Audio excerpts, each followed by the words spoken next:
కొమురవెల్లి మల్లికార్జున స్వామి ఆలయంలో భక్తుల సందడి నెలకొంది. ఆదివారం జాతర కూడా సమీపిస్తుండడంతో భక్తుల రద్దీ విపరీతంగా పెరిగింది. వివిధ ప్రాంతాల నుంచి క్షేత్రానికి చేరుకున్న భక్తులు ఉదయం నుంచి స్వామివారి దర్శనం కోసం మండపంలో బార్లు తీరారు. మల్లన్న స్వామికి బోనాలు సమర్పించి గంగరేగు చెట్టు వద్ద పట్నాలు వేసి నిత్య కళ్యాణంలో పాల్గొని మొక్కులు చెల్లించుకున్నారు. స్వామి దర్శనానికి 3 గంటల సమయం పట్టింది.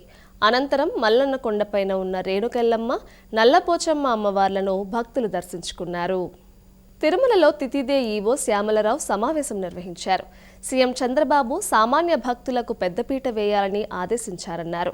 ఆలయ పవిత్రతను కాపాడే విధంగా కార్యక్రమాలు ఏర్పాట్లు చేస్తున్నట్లు చెప్పారు.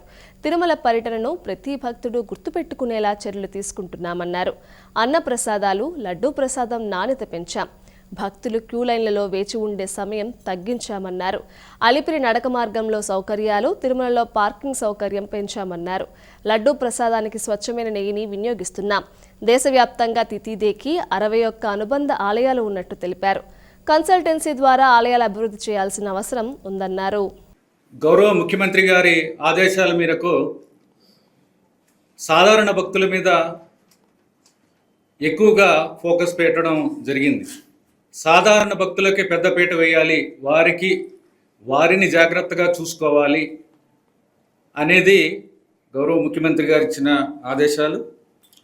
అలాగే తిరుమల క్షేత్రం యొక్క ఈ దివ్యక్షేత్రం యొక్క పవిత్రతని కాపాడాలి. ఏ కార్యక్రమం చేసినా సరే ఆ పవిత్రతని పెంపొందించే దిశగా ఉండాలనేది గౌరవ ముఖ్యమంత్రి గారి ఆదేశాలు. తిరుమల క్షేత్రానికి వచ్చిన దగ్గర నుంచి వెళ్ళేదాకా